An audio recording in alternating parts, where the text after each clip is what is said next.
Welcome back to my channel and आज हम discuss करने वाले हैं इस चैनल पे इकोनॉमिक लॉ का एक ऐसा कॉम्प्रिहेंसिव स्टडी प्लान कि अगर आप लोग ये एक वीडियो देख लेते हैं तो आपको बाकी कोई भी वीडियो देखने की बिल्कुल जरूरत नहीं पड़ेगी। आपका हर एक डाउट क्लियर होने वाला है इस वीडियो में। तो सबसे पहले मैं आपको बता दूं कि मैंने इकोनॉमिक लॉ में अचीव करी थी एग्जम्पशन। तो जिस तरीके से मेरी एग्जम्पशन आई तो मैं आपको वही प्लान बताने वाली हूँ ताकि आप लोग भी आराम से 60 to 70 मार्क्स आराम से ला पाए। और अगर आप लोग इसको अच्छे से प्रिपेयर करते हैं तो आप लोग 80+ मार्क्स भी जरूर ला पाएंगे। तो चलिए सबसे पहले स्टार्ट करते हैं कि हम लोग क्या क्या इस वीडियो में कवर करने वाले हैं। और अगर आप लोग चाहते हैं कि ये सारे पॉइंट्स आप कहीं ना कहीं नोट डाउन करें तो उसके लिए मैं आपको बता दूं कि आप लोगों को पूरा फोकस होके बस ये वीडियो देखनी है। बिल्कुल भी जरूरत नहीं है आपको अपना इसको कहीं भी नोट डाउन करने की, क्योंकि ये शीट जो है मैं आपको डिस्क्रिप्शन में इसका लिंक प्रोवाइड करवाने वाली हूँ। आप लोग उस ड्राइव लिंक के थ्रू जाके इस शीट को इजीली डाउनलोड कर सकते हैं। साथ ही साथ मैं ये शीट लिंक्डइन पे भी शेयर करने वाली हूँ। तो इनकेस अगर आपका ड्राइव लिंक कभी काम नहीं करता है तो आप लोग ये लिंक्डइन से भी डाउनलोड कर सकते हैं। तो चलिए स्टार्ट करते हैं कि आज हम क्या क्या इस वीडियो में कवर करने वाले हैं। 1 second. Okay, so first thing जो कि हम लोग कवर करेंगे वो है पैटर्न ऑफ द पेपर। आप लोगों का किस तरीके से पैटर्न आता है। देन आप लोगों को क्या क्या मटेरियल्स जो है वो आपको रिक्वायर होंगे कि आप लोगों को क्या क्या स्टडी जो एग्जाम हॉल में लेके जाना है। प्रिपरेशन बिफोर एग्जाम्स कि आप लोगों को किस तरीके से प्रिपेयर करना है एग्जाम के लिए। अभी जो एक महीना बचा है या फिर 45 डेज जो बचे हैं तो आप लोगों को अभी क्या क्या इकोनॉमिक लॉ के लिए करना है। देन उसके बाद बात करते हैं कि जो 1.5 दिन जो SCMP का पेपर देके आओगे और उसके बाद जो आपको 1.5 दिन मिलेगा प्रिपरेशन, उसमें आपको किस तरीके से करनी है। And then 5th point is कि हाउ टू अटेम्प्ट पेपर, कि जब पेपर एग्जाम वाले दिन आपको किस तरीके से अपना पेपर अटेम्प्ट करना है सो डेट आपके स्कोर्स जो है वो बढ़ सके। And then I will give you certain tips, what are the dos what are the don'ts, कि आप लोग क्या क्या मिस्टेक्स जो है वो कर सकते हैं और आप लोगों को किस तरीके से वो मिस्टेक से बचना है। एंड मतलब मैं इतना आपको कह सकती हूँ कि ये वीडियो आप लोग देख लेंगे ना तो ये वीडियो के बाद आप लोगों को एकदम कॉन्फिडेंस आ जाएगा कि यार हमें तो एग्जामिनेशन बिल्कुल लानी ही लानी है सब्जेक्ट में। और बहुत ईजी इस सब्जेक्ट में स्कोरिंग करना, क्योंकि आप लोगों का कहीं ना कहीं एग्रीगेट बनाने में यही सब्जेक्ट है जो कि काम आने वाला है। जो DT और SCMP है वो काफ़ी ज़्यादा फ्लक्चुएशन होता है कि यार मार्क्स पता नहीं कैसे आएंगे, हम लोग प्रिडिक्ट नहीं कर सकते। कभी पेपर टफ भी बहुत आ जाता है इन चीज़ों का। तो एक IDT और इकोनॉमिक लॉ ही है सेकंड ग्रुप में जो कि आपका एग्रीगेट जो है वो बनाने वाला है। तो चलिए सबसे पहले बात करते हैं कि क्या क्या चैप्टर्स है मई 22 के लिए, क्योंकि आप लोग जानते ही हैं कि एक नया चैप्टर जो है सारफेसी वाला जो कि है सिक्योरिटाइजेशन एक्ट वाला, वो इस अटेम्प्ट के लिए स्पेसिफिक इस अटेम्प्ट के से ही वो ऐड हुआ है, उससे पहले ये नहीं था। तो अब आपके पास टोटल हो गए हैं 7 चैप्टर मिला के। तो अब आप लोगों को देखना है कि क्या क्या आप लोगों को 7 चैप्टर में किस तरीके से आपको अपना स्ट्रेटेजी प्लान आउट करना है, जो कि ऑफकोर्स मैं बताने वाली हूँ इस वीडियो के आगे आने वाले पार्ट में। अब पेपर का पैटर्न कैसा होता है चलिए वो देखते हैं। तो 5 केस स्टडीज होती है जिसमें से कि आपको एनी 4 जो है वो अटेम्प्ट करनी है।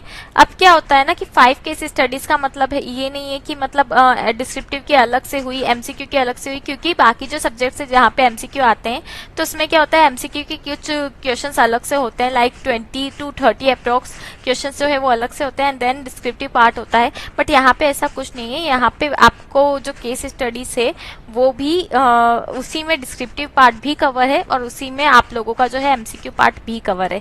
तो इसमें साथ ही एक और जो अलग बात है पेपर पैटर्न में वो ये है कि जिस तरीके से फर्स्ट क्वेश्चन जो होता है वो मैंडेटरी होता है बाकी सब्जेक्ट्स में, बट यहाँ पे ऐसा कुछ नहीं है। यहाँ पे आप एनी 4 मतलब अपने चॉइस के हिसाब से आप लोग कोई भी स्किप कर सकते हैं। आप लोग चाहें तो आप लोगों से फर्स्ट क्वेश्चन नहीं बन रहा है तो वो भी आप इस पेपर में स्किप कर सकते हैं।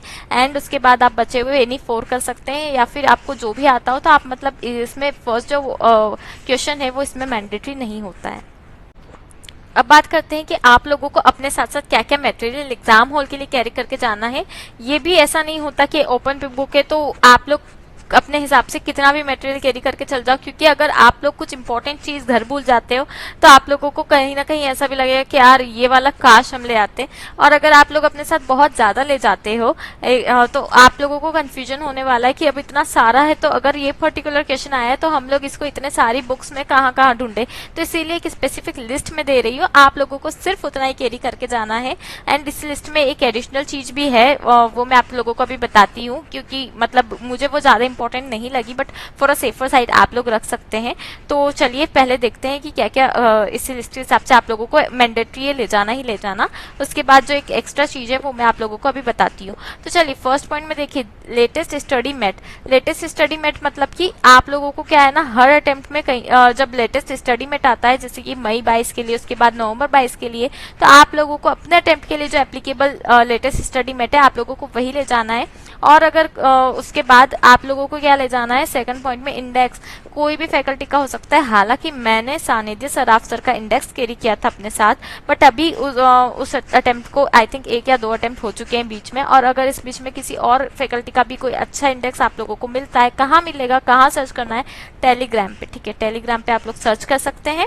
मुझे भी ये इंडेक्स जो है टेलीग्राम से ही मिला था। टेलीग्राम पे काफ़ी सारे फैकल्टीज के फ्री में इंडेक्सेस होते हैं, तो आप लोग सर्च करिए जो भी आपको बेटर मिले। अब बेटर कैसे पता कैसे चलेगा, क्या मतलब उसका फॉर्मेटिंग अच्छा होना चाहिए? हाँ, उसका फॉर्मेटिंग अच्छा होना चाहिए, सारे के सारे सब टॉपिक्स भी कवर होना चाहिए।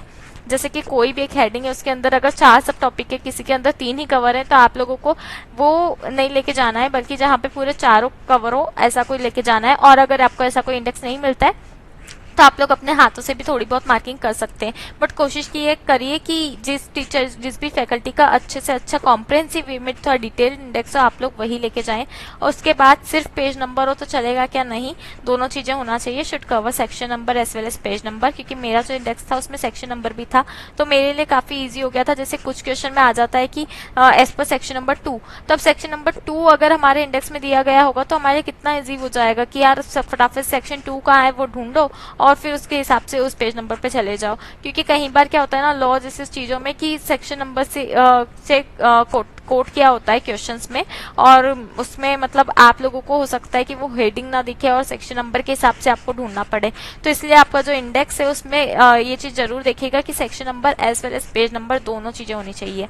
Next, amendment sheet. Amendment sheet क्यों? क्योंकि अगर जैसे कि आप लोग लेटेस्ट स्टडी मेट कहीं ना कहीं कवर नहीं करते हैं, ठीक है, अपने साथ कैरी आप जो कर रहे हैं, जैसे कि अगर मैं नवंबर 22 के लिए वीडियो देख रही हूँ और उसमें कुछ अमेंडमेंट्स आ चुके हैं अभी, तो मुझे अपने साथ साथ अमेंडमेंट शीट भी तो ले जानी पड़ेगी ना। तो इसलिए यहाँ पे लिखा है इफ एप्लीकेबल, कि अगर आप लोगों के अटेम्प्ट के लिए स्पेसिफिक कोई भी अमेंडमेंट्स आए हैं तो उसके बाद आप लोगों को वो अमेंडमेंट्स की स्पेसिफिकली आप लोगों को वो प्रिंट निकाल लेना है और वो भी अपने साथ साथ लेके जाना है। ठीक है, ये भी आप लोगों को बहुत सारे टीचर्स प्रोवाइड कर देते हैं, तो आप लोग आराम से ये चीज अपने साथ कैरी कर सकते हो। उसके बाद क्या हो गया, केस स्टडी डाइजेस्ट। अब ये क्या चीज है, 1-2 अटेम्प्ट पहले ये चीजें नहीं हुआ करती थी, अभी ये न्यूली ही एड हुई है दिसंबर या फिर उसके शायद जुलाई वाले अटेम्प्ट में, तभी ये शायद एड हुई है, उसके पहले नहीं हुआ करती थी।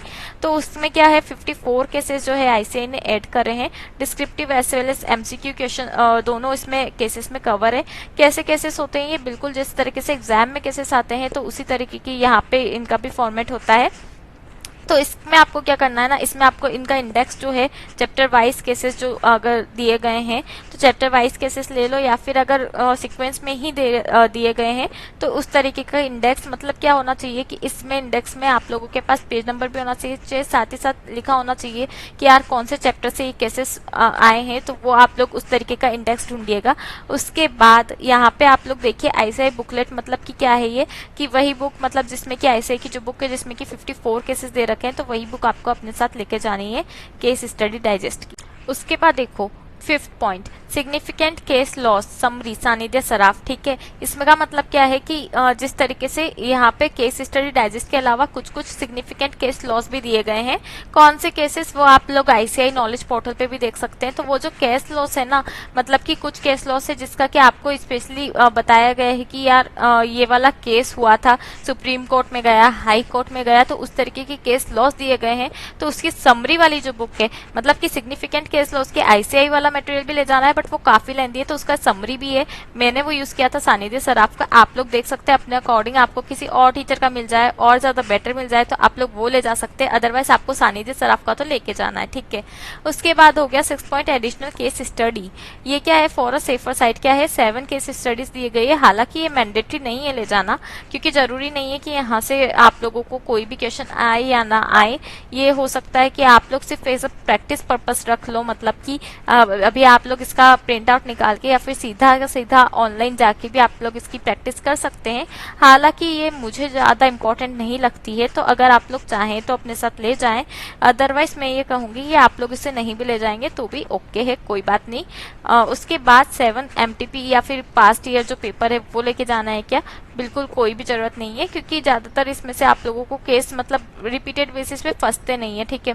मेन कहाँ से फंस सकता है ना, कोई भी केसेस है यहाँ पे 54 केसेस, और इसका फॉर्मेट सेम ही रहता है जो पेपर में केसेस आते हैं। तो इससे इवन आया भी है, आई थिंक जुलाई में इस यहाँ से एक क्वेश्चन था वो एज इट इज आया था, ठीक है। और हो सकता है कि कुछ नाम बदल दे या फिर कुछ फिगर्स बदल दे, बस यहाँ से कुछ कुछ क्वेश्चन आ सकते हैं। बट एडिशनल केस स्टडी में आई डोंट थिंक सो कि कोई ज़्यादा क्वेश्चंस आने के चांसेस हैं, तो आप लोग ये ना भी रह जाएं तो चलेगा। फोरस एफसाइड हालांकि रख सकते हैं, ठीक है। उसके बाद यहाँ पर हो गया कि आप लोगों को अब किस तरीके से प्रिपरेशन करनी है बिफोर एग्जाम्स। मतलब कि अभी जो टेन्योर चल रहा है, मतलब ये जो टाइम है अप्रैल का एज वेल एज हाफ में, तो इसमें भी आप लोगों को कुछ देखना है क्या। अब क्या माना जाता है ना कि यार ओपन बुक है तो हम तो सीधा एग्जाम से पहले ही एक बार देख के चले जाएंगे, बट इस तरीके से नहीं होता है। अगर आप लोगों को एग्जामिशन टारगेट करनी है ना, तो आप लोग एटलीस्ट इतने सारे दिनों में से 1 या फिर 2 डेज तो इस पेपर को, बेचारा भोला सा मासूम सा पेपर है, इसको दे ही सकते हैं, ठीक है।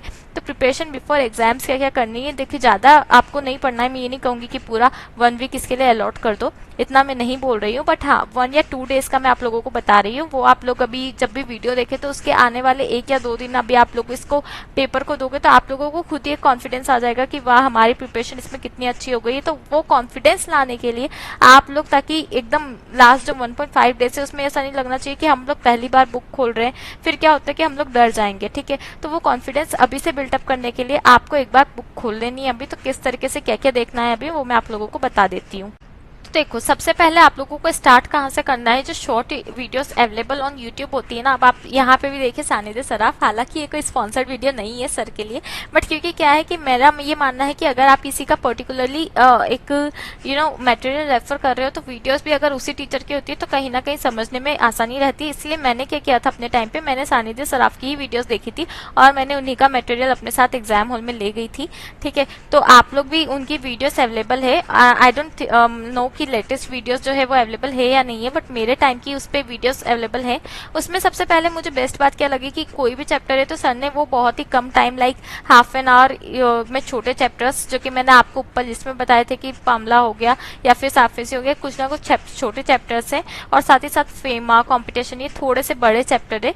तो इसमें क्या है, सर ने जो छोटे छोटे चैप्टर्स है वो 1 आवर से भी कम में सर ने करवाए हैं अपनी वीडियोस में, और जो बड़े चैप्टर्स है उनमें भी सर ने थोड़ा कम टाइम, लाइक 1 to 2 आवर्स इतना ही लिया है। तो आप लोग भी इस तरीके की शॉर्ट वीडियोस देखनी है, ठीक है। ज़्यादा हालांकि शॉर्ट भी नहीं, बट इस तरीके की शॉर्ट वीडियोस आपको देखनी है। क्यों शॉर्ट वीडियोस लिखा है, क्योंकि अभी तो कोई दिक्कत नहीं है अगर आप लोगों के पास अभी ज़्यादा टाइम होगा, लाइक हमें तो ये आराम से कवर करना है, तो हम लोग फर्स्ट टाइम वीडियो देख रहे हैं तो थोड़ी कॉम्प्रिहेंसिव 3-4 घंटे की एक वीडियो देख लेते हैं। तो ऐसा आपको कोई जरूरत नहीं है, क्योंकि यही वीडियोस बाद में आपको 1.5 डेज में भी देखनी है। वो मैं आपको अभी बाद वाली स्ट्रेटेजी बताने वाली हूँ जो 1.5 डेज की, तो मैं उसमें बताती हूँ कि किस तरीके से आपको वो वीडियोस देखनी है। तो इसीलिए कोशिश करिए कि शुरू में अभी आप जो वीडियोस देख रहे हैं, ज़्यादा कोई इन डेप्थ वीडियोस देखने की बिल्कुल जरूरत नहीं है। ओपन बुक है, जिस तरीके से मैं आपको स्ट्रेटेजी बता रही हूँ वैसा फॉलो कर लोगे, हो जाएगा, एग्जामिशन आराम से आ जाएगी। I promise you, I guarantee you. यार इससे ज़्यादा तो मतलब क्या ही बोलूँ। तो चलिए देखो वीडियोस में क्या करना है ना, कि शॉर्ट वीडियोस जितनी ज़्यादा हो सके उतनी ज़्यादा शॉर्ट, मतलब छोटे चैप्टर है तो 1 घंटे की वीडियो, और बड़ा चैप्टर है तो अप्रॉक्स 2 घंटे की वीडियो, से ज़्यादा मत देखना, ज़्यादा टाइम मत देना, ठीक है। उसके बाद क्या करना है, सेकंड चीज होगी, फर्स्ट टाइप हो गया कि आप लोग कोई भी वीडियो उठा लो वो देख लो।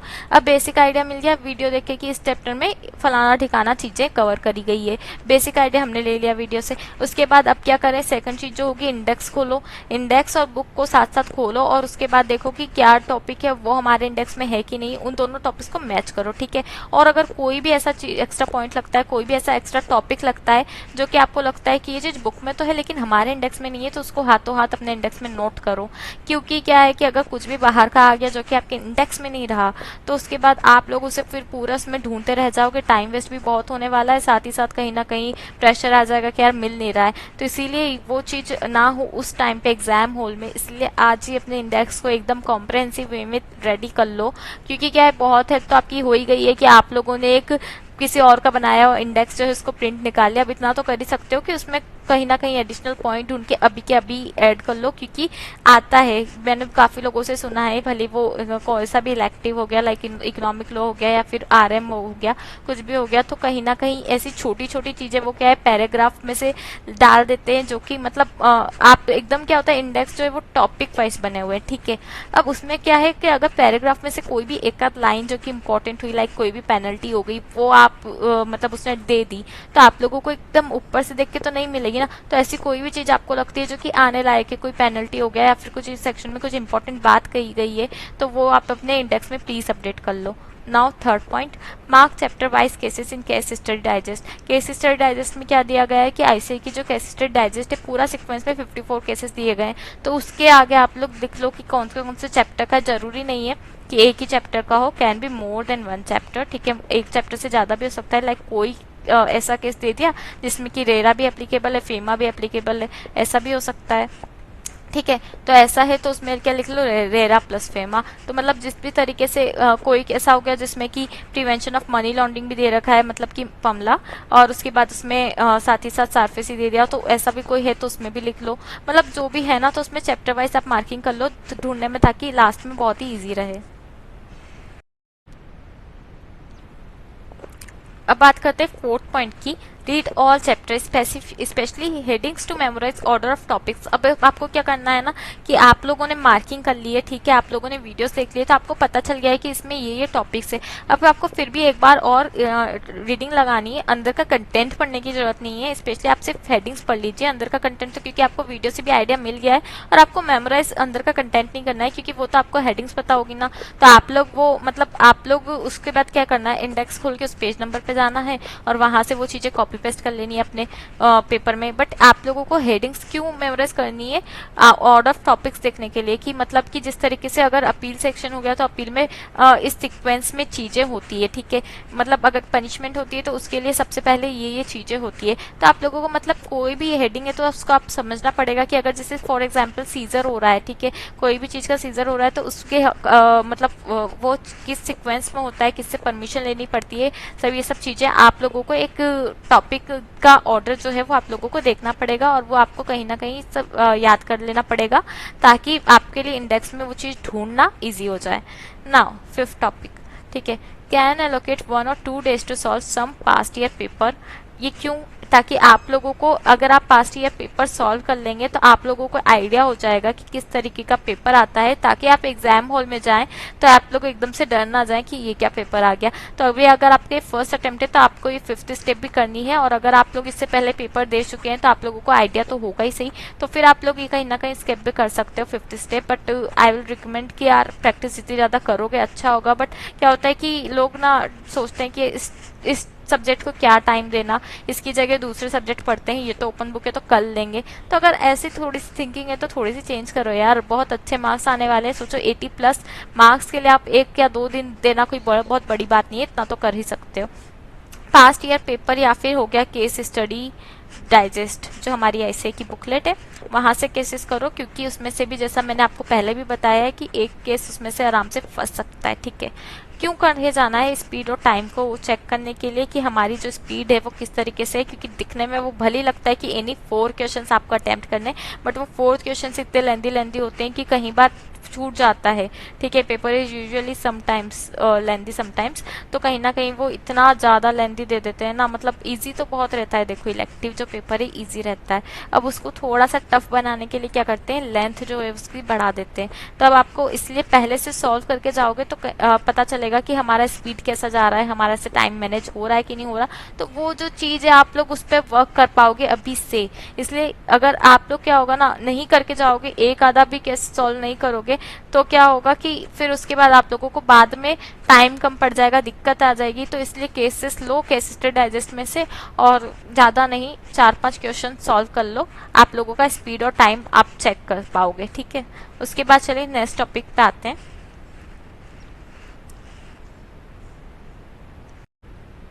तो अब नेक्स्ट टॉपिक है इस वीडियो का 1.5 डेज प्रिपरेशन। ये बहुत इंपॉर्टेंट टॉपिक है, क्योंकि लास्ट में क्या होता है, सबसे ज़्यादा फोकस जो होता है वो इंसान का यही होता है कि हम लोग 1.5 डेज में ऐसा क्या करें कि हम लोगों का आगे आने वाला जो हमारा 1.5 डेज के बाद जो पेपर है उसमें हम लोग अच्छे से स्कोर कर पाएं। तो ये बहुत ही इंपॉर्टेंट है। तो चलिए देखते हैं कि क्या करना है आपको। तो मैंने जिस तरीके से बताया था कि आप लोगों को एक बार पहले ही वीडियोस देख के रखनी है, तो वो पहले एक बार देख लेनी है और उसके बाद क्या करना है, अब नेक्स्ट टाइम देखोगे तो ऑब्वियसली स्पीड बढ़ा के देख सकते हो, बढ़ा के ही देखनी है बल्कि, क्योंकि यार ओपन बुक है तो आपको समझ में तो एक बार तो आ ही चुका है, आपने पहले देखा है कि हमने आज से 10 दिन पहले कोई वीडियो देखी और उसके बाद आप लोग वापस इसको रिवॉच कर रहे हो, तो 1.5 स्पीड पे आराम से देखो और इससे क्या होगा ना, आपका सेव हो जाएगा टाइम। इसलिए मैंने कहा है कि आप लोग पहले से ही कंसेप्ट समझ के रख लो, ठीक है। यहाँ पे तो क्या है, आपको एक बार बस रिवीजन करना है कि हम लोग उस कंसेप्ट को एक बार देख रहे हैं, वापस से हमारी मेमोरी में कहीं ना कहीं जो थोड़ा सा फेड हो गया था उस चीज़ को, तो हम वापस से उसको रिवाइज कर रहे हैं, ठीक है। उसके बाद वापस से एक बार वीडियो देख ली, उसके बाद वापस से रिवाइज करो, इंडेक्स लो और उसके बाद ये आपको कब करना है, जब आप SCM पी का पेपर जब आप देख के आओगे तो आपको उसी दिन 2 वीडियोस तो मैक्श्योर देख ही लेनी है। 2 वीडियोस ऐसी कोई बड़ी बात नहीं होगी, क्योंकि यार एक घंटे की छोटे छोटे चैप्टर की वीडियोस है, उसको भी आप 1.5 की स्पीड पे देखोगे तो बहुत कम है। इवन 2 वीडियोस आप लोग इससे ज़्यादा भी देख सकते हो, बट 2 वीडियोस तो एनी हाउ, क्योंकि आप टायर्ड हो, एज्यूम कि आप उस दिन बहुत ज़्यादा थक चुके होंगे SCM जैसा भारी भरकम पेपर देख के, तो इसलिए आप लोगों को क्या करना है कि 2 वीडियोस तो एटलीस्ट देख ही लेनी है। अब रिमेनिंग वीडियोस का क्या, नेक्स्ट डे देखो यार, 3-4 बजे तक देख लो, आराम से छुट्टी करो देख दिखा के, ठीक है। उसके बाद go through cases from case study digest once. उसके बाद क्या हो गया, देखो वीडियोस देखे और उसके बाद इंडेक्स के साथ रिवाइज भी कर लिया। तो इंडेक्स के साथ जब रिवाइज कर लिया तो अब स्टडी मेट तो क्या है, पूरा इतना बड़ा हम लोग लास्ट डे पे देखें, जरूरी नहीं है। वीडियोस में स्टडी मेट का सारा कुछ क्वेश्चन तो कवर हो ही गया है। अब उसके बाद स्टडी के असिस्टेड डाइजेस्ट की वीडियो है, तो वो भी आपको तभी इनमें ही देख लेनी है 3 से 4 बजे तक, या फिर थोड़ा सा लेट भी हो, मतलब 3 से 4 को स्टेज करके 5 बजे तक भी ये सब निपटा सकते हो। उसके बाद केसेस है, उसको एक बार ऊपर से देख लो, क्या है केसेस में आप लोग पहले से ही लिख लो कि यार इसमें केस में किस चीज़ के ऊपर है, ठीक है। तो उसके बाद उसके लिए आप लोगों ने पहले ही लिख लिया होगा ना, तो ओनली समरी जो है वो देखना है, क्योंकि फुल देखने की कोशिश करोगे 50 से ऊपर केसेस दिए गए हैं, 54 केसेस है, तो आप लोगों के लिए मतलब नहीं हो पाएगा पॉसिबल कि इतना सारा आप उसको इन डेप्थ में जाके देखो।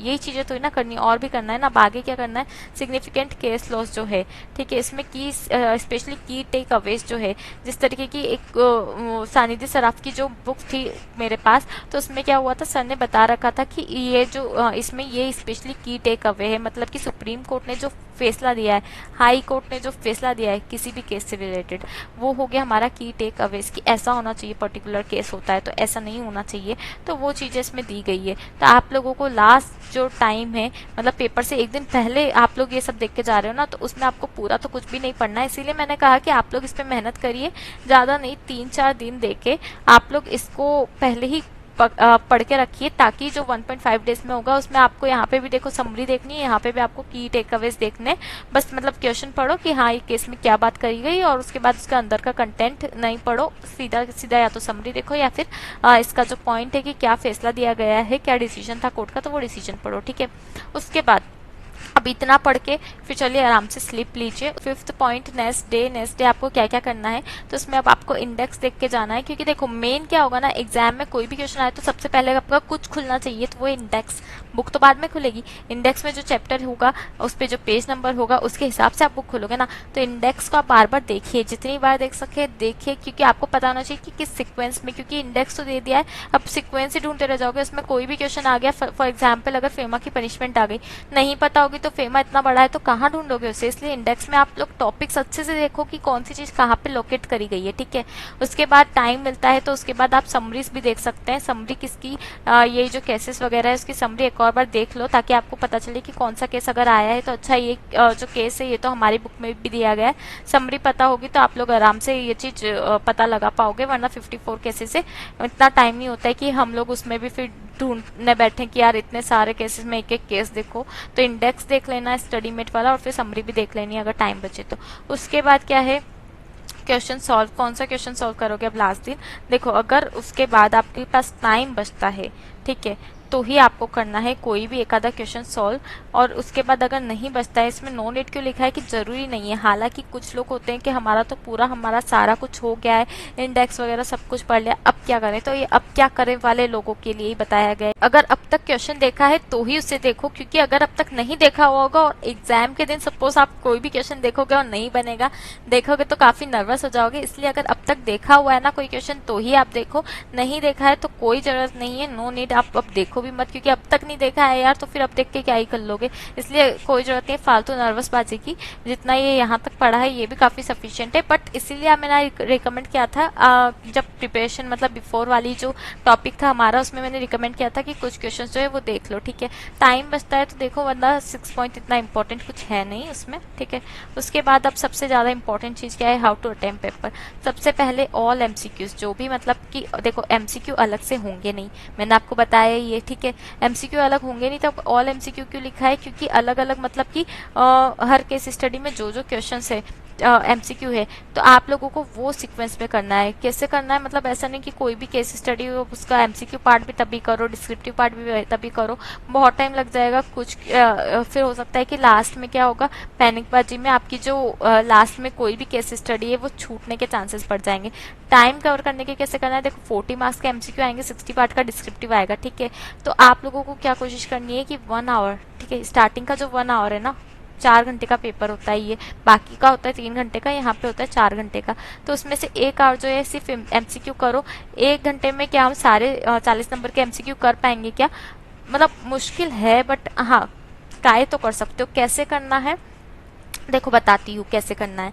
इसमें क्या करना है, सीधा सा आप एमसीक्यू पढ़ो, ठीक है। एमसीक्यू पढ़े आपने, उसके बाद क्या हुआ कि एमसीक्यू पढ़े और मतलब सीधा एमसीक्यू पढ़ना है, ऐसा नहीं है कि हम लोग पहले पूरा का पूरा केस पढ़े।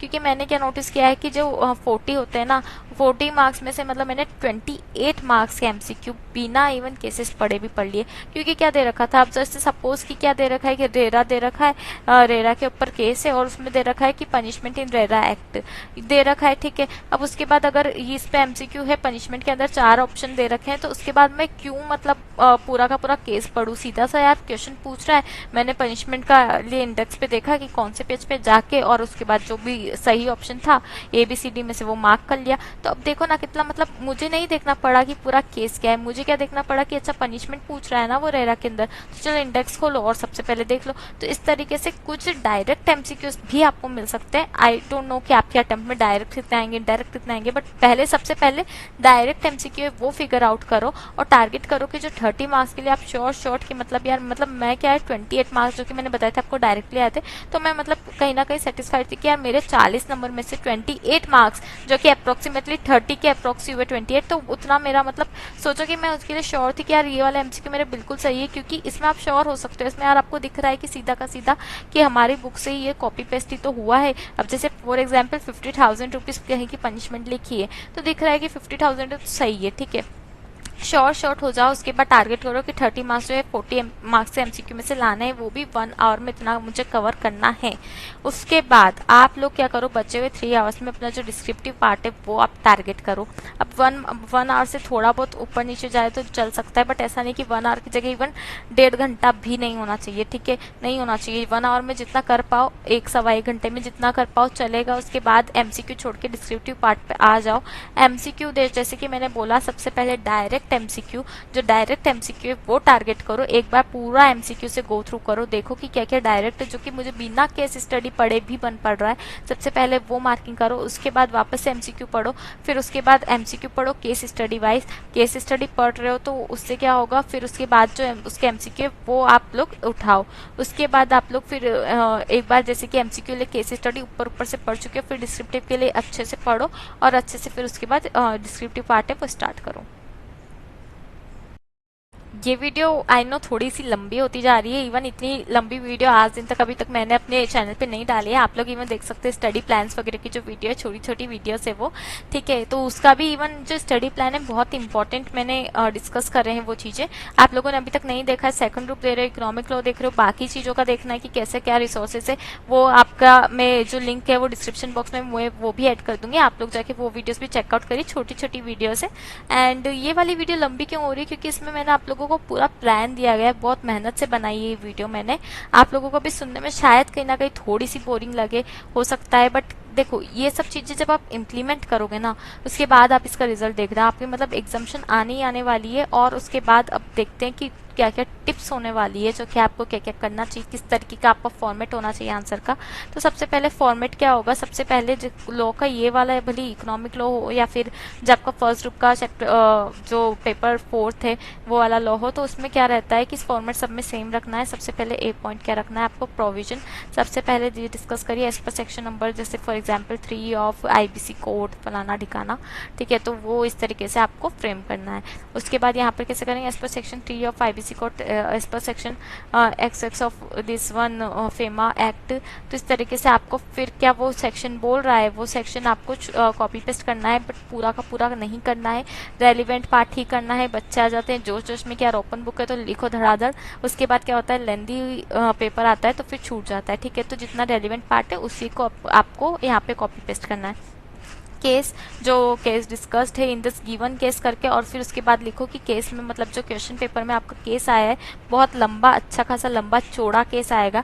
पूरा का पूरा केस नहीं छापना है, क्या पूछ रहा है सबसे पहले, मतलब कि वो क्या पूछना चाह रहा है उसे आप यहाँ पे लिखिए, शॉर्ट में लिखिए एकदम, ठीक है। उसके बाद नेक्स्ट में कंक्लूजन आप लोगों को बता देना है, कंपेयर करके देखो कि प्रोविजन में ऐसा ऐसा था, हमारे केस में ऐसा ऐसा है, तो आप लोगों को उस हिसाब से कंक्लूजन देना है। जब आप लोग इसके इवन ऐसे है कि जो क्वेश्चन सॉल्व करोगे ना, तो ये आप लोगों को इसमें बेटर क्लैरिटी आ जाएगी कि हाँ मतलब किस तरीके से हमें इन दोनों को कंपेयर करना है, कि जिस प्रोविजन में हमें ये चीज़ पूछी जा रही है, हमारे केस में ये चीज़ पूछी जा रही है, तो अब ऐसा होना चाहिए या नहीं होना चाहिए, वो लोग आपको कंक्लूजन में बताना है। अब अगर डायरेक्ट कोई भी क्वेश्चन आता है सेक्शन वाइज, तो भी आप लोगों को यही करना है। और अगर केस लॉ का जो क्वेश्चन है तो उसमें भी आप लोगों को यही करना है कि as per the judgement of high court फलाना ठिकाना ये चीज़ हुई है, इस तरीके से हमारे केस में ये चीज़ पूछी गई है, तो उस हिसाब से आप दोनों चीज़ों को कंपेरिजन करो और लास्ट में एट द एंड अपना कंक्लूजन दे दो, ठीक है। उसके बाद सेकंड चीज़ क्या है, MCQ. Try to give answers even by not reading full case studies. ये मैंने आपको ऊपर वाले पार्ट में कवर करा ही है कि मतलब नहीं ज़रूरत है कि फुल केस स्टडीज़ पढ़ो, सिर्फ only read MCQ and try to answer it will save your time, ठीक है। ये मैंने यहाँ पर स्पेसिफिकली लिख दिया है आपके लिए टिप्स में, सो डैट आप लोग जब इस वाली पीडीएफ को बाद में देखो, क्योंकि ये वीडियो मैं जानती हूँ थोड़ी लंबी हो गई है, तो बार बार अगर देखना इनकेस नहीं हो पाए पॉसिबल, इसीलिए इसको आप लोग चीट को जरूर से डाउनलोड करके रख लीजिएगा। इस चीट को अभी भी आप लोग अभी तो वीडियो देख ही रहे हो, उसके साथ साथ आप लोगों को बाद में 1.5 डेज बाद जो बच्चे हैं मतलब जो एग्जाम में 1.5 डेज जो रहेंगे उसमें एक और बार शीट को देखना, इसमें जो टिप्स है, डूस है, डोंट्स है, बहुत ही आपके लिए हेल्पफुल रहने वाले हैं, ठीक है। उसके बाद देखो कुछ भी चीज़ फ्री में मिलती है ना, तो यार यूज़ करा करो। अभी शीट ये फ्री में आपको बना के दे रही है इतनी मेहनत से, और साथ ही साथ अगर आपको अभी तक ऐसा लगता है कि मैंने कुछ बताया है जो कि आपको नहीं पता था, आपको इस वीडियो से कुछ सीखने को मिला है, यूज़फुल लग रही है वीडियो, तो लाइक तो करिए एटलीस्ट, ठीक है। लाइक करो वीडियो को, नया नया चैनल है, काफ़ी सारी यूज़फुल वीडियोस आने वाली हैं, सब्सक्राइब करके रख लो। और साथ ही साथ 1.5 डेज की जो स्ट्रेटेजी की वीडियोस मैं वो भी लाने वाली हूँ, जो कि आप लोगों के बहुत हेल्पफुल होने वाली है, तो आप लोग इसलिए प्लीज़ सब्सक्राइब करो। साथ ही में अगर आप लोगों को कोई भी ऐसा लगता है कि यार ये टॉपिक जो है मुझे इस पर वीडियो बनानी चाहिए, तो प्लीज़ कमेंट में बताइए, मैं कोशिश करूँगी कि उस पर वीडियो जल्दी ला पाऊँ। अब थर्ड पॉइंट है, start from the question which is from chapter you are more comfortable with. Like you know मैं फेमा के साथ कंफर्टेबल नहीं थी, उसके बाद मैं कंपटीशन एक्ट के साथ भी कंफर्टेबल नहीं थी, but prevention of money laundering act हो गया या फिर रियल एस्टेट वाला एक्ट हो गया, मैं उसके साथ बहुत अच्छे से कंफर्टेबल थी, ठीक है। तो मैंने क्या किया, मैंने पहले फिगर आउट किया कि अच्छा ये वाली जो टॉपिक्स है इस पे कौन सी केस स्टडी आई है, तो मैंने सबसे पहले जो अपने डिस्क्रिप्टिव पार्ट के लिए वही केस स्टडी उठाई। उससे क्या हुआ कि मुझे वो चीज़ें आती थी, ठीक है। छोटी छोटी चैप्टर्स भी है वो, तो उसमें मुझे ढूंढने में भी इतना ज़्यादा प्रॉब्लम नहीं हुई एज कम्पेरिजन टू कि मैं कोई चीज़ फेमा जैसे बड़े चैप्टर में ढूंढ रही, तो मुझे इतनी प्रॉब्लम नहीं हुई। तो मैंने स्पेशली स्टार्टिंग करी छोटे चैप्टर से, मुझे वो चीज़ें कंफर्टेबल में भी थी मैं उन चैप्टर्स के साथ। तो क्या हुआ कि मैंने वो वाला जो था मेरा केस स्टडी जल्दी से सॉल्व हो गया, उसमें मैं अटकी नहीं, तो इससे क्या हुआ कि मुझे अच्छे से कॉन्फिडेंस आया। तो इसीलिए आप लोग भी वही चैप्टर्स से स्टार्ट करिए, देख लो कि अच्छा आपको ऊपर से दिख जाएगा कि यार ये जो केस स्टडी है ये इस टॉपिक से रिलेटेड है, ठीक है। तो आप लोग उसी से स्टार्ट करिए। उसके बाद यहाँ पे क्या होता है, स्पीड एवरीथिंग की मतलब ओपन बुक है। देखो आप लोगों को भी कुछ स्पेशली याद नहीं करना है, दूसरे आपके साथ वाले जो बच्चे हैं किसी को भी कुछ भी याद नहीं करना है। यहाँ पे दो चीज़ें मैटर करती है, सबसे पहले लॉ में क्या होता है, प्रेजेंटेशन आपकी मैटर करती है, सेकंड स्पीड मेंटेन करती है। तो स्पीड जो आपको मेंटेन करनी है फ्रॉम द बिगनिंग, ऐसा नहीं हो कि लास्ट के 1 घंटे में फिर दिखे कितना सारा है और फिर हम लोग एकदम स्पीड वाले जोश में आए कि नहीं अब तो धड़ाधड़ लिखो। उससे क्या होता है ना कि फिर मतलब कहीं ना कहीं आप लोग डर जाओगे। इसलिए बिगिनिंग से ही कोशिश करना। जब 4 घंटे आप लोगों को दिख रहे हैं, मेरे साथ भी क्या हुआ था, लगा था यार 4 घंटे मैंने ऑलरेडी फर्स्ट आवर में 28 मार्क्स से एमसीक्यू सही कर लिए हैं, तो अब मतलब कंफर्टेबल हो सकती थी मैं उस पॉइंट ऑफ टाइम पे कि यार बचे हुए 3 घंटे और मुझे अब इतना ही तो 70 नंबर का ही तो अटेम्प्ट करना है। बट नहीं हुई कंफर्टेबल, क्योंकि मुझे पता था इससे पहले भी मैं एक अटेम्प्ट दे चुकी थी, तो उसमें क्या हुआ था कि मेरा छूटा था। तो इसलिए मुझे पता था कि यार छूटने के चांसेस है, इलेक्टिव है, तो इसमें बहुत लेंदी पेपर रहता है, तो इसलिए मैंने स्पीड शुरुआत से मेंटेन करी। तो आप लोगों को भी ये चीज़ जो मैंने गलती करी, प्लीज़ आप लोग, मैंने जो फर्स्ट अटेम्प्ट में गलती करी थी ना, वो मत करना। सेकंड अटेम्प्ट में मैंने अपनी गलती से सीखा, आप भी मेरी गलती से सीखिए, ठीक है। उसके बाद डोंट्स, क्या क्या नहीं करना है। Don't waste time, got stuck in question, leave it and move on, ठीक है। ये वाली चीज़ बहुत इंपॉर्टेंट होगी, क्योंकि क्या होता है कि यार एक कोई भी क्वेश्चन है, हम लोग उसमें अटके पड़े हैं, मतलब ये चीज़ें क्या है, बेसिक सी चीज़ें हैं। मुझे लगता है कि यार इसी सिर्फ इलेक्टिव के लिए नहीं, बाकी भी कोई भी जैसे SCM PE है उसमें अब अटक गए, क्या ज़रूरत है कि मतलब उसी में हम अटके रह जाएं, कोई ज़रूरत नहीं है। मूव ऑन करो, दूसरा क्वेश्चन करो। फिर जब सारा पेपर हो जाता है तो फिर उसके बाद आप लोग यहाँ पे आइए, ठीक है। ऐसा है, ओके। उसके बाद अब ये last point, don't copy paste as it is from study mat, try to make it short, ठीक है। इसमें क्या करना है कि कॉपी पेस्ट नहीं करना है। क्यों कॉपी पेस्ट नहीं करना है? क्योंकि देखो एग्जामिनर का आप पॉइंट ऑफ व्यू सोचो कि ओपन बुक है तो जो डेफिनेशन है सेम की सेम वही मिलने वाली है, ठीक है। उसके बाद मतलब जो भी सारे, अगर वो 100 कॉपी पे चेक करेगा ना, तो सब में सेम चीज़ें लिखी होगी। तो अगर आपका कहीं ना कहीं उसको अच्छे बेटर प्रेजेंटेशन करोगे तो उसको आपको, बाकी अगर वो सबको दे रहा होगा 5 में से 3 नंबर, तो आपको यार वो चाहेगा कि यार मैं इसको 4 आउट ऑफ 5 मार्क्स दूं, ठीक है। तो वो चीज़ें मतलब आप लोग जितना अच्छे से हो सके प्रेजेंटेशन करिएगा, मतलब एकदम कॉपी पेस्ट नहीं कर देनी। सेकंड चीज़ क्या है, try to make it short while writing, मतलब कि जैसा मैंने पहले भी बताया कि पूरा का पूरा as it is copy paste मत करो, ठीक है। जितना पूछा है, जो रेलिवेंट पार्ट लगता है, बस वही आप लोग कॉपी पेस्ट करो, और उसमें भी आप copy paste as it is मत करो, थोड़ा सा उसकी लैंग्वेज थोड़ी सी चेंज करो, ज़्यादा भी नहीं, थोड़ी सी लैंग्वेज चेंज कर दो, ठीक है। उसके बाद all the best for exams. ये हमारी वीडियो हो गई कंप्लीट। अब आप लोगों को बहुत बहुत ऑल द बेस्ट। मैंने अपनी तरफ से जितना ज़्यादा हो सका आप लोगों को अच्छे से समझाया है। आप लोग कितना समझे प्लीज़ कमेंट सेक्शन में बताइए। उसके बाद आप लोगों को इसमें देखो एग्जामिनेशन तो लानी ही है, तो प्लीज़ ये जो लाइन है ना कमेंट सेक्शन में लिखो कि I will score an examination in economic law, क्योंकि लॉ ऑफ अट्रैक्शन जिस तरीके से वर्क करता है कि हम जो सोचते हैं ना वही होता है। तो इसीलिए मैं भी ये चीज़ें करा करती थी, तो इसलिए आप लोगों के लिए मैंने लिखा है कि आप लोग प्लीज़ कमेंट सेक्शन में जाके आज ही ये चीज़ डिसाइड करो कि मुझे तो इसमें एग्जामिनेशन लानी है। जब ये वीडियो देख रहे हो तब ये लिखो, और ताकि इसके बाद क्या होगा, आपको ये चीज़ें याद रहने वाली है, और जब आप लोग इसके लिए प्रिपरेशन स्टार्ट करोगे ना, तो उसमें आपको शुरू से ये चीज़ माइंड में रहेगी। तो चलिए ऑल द बेस्ट, एंड मिलते हैं अगली वीडियो में। जल्दी से चैनल को सब्सक्राइब करिए।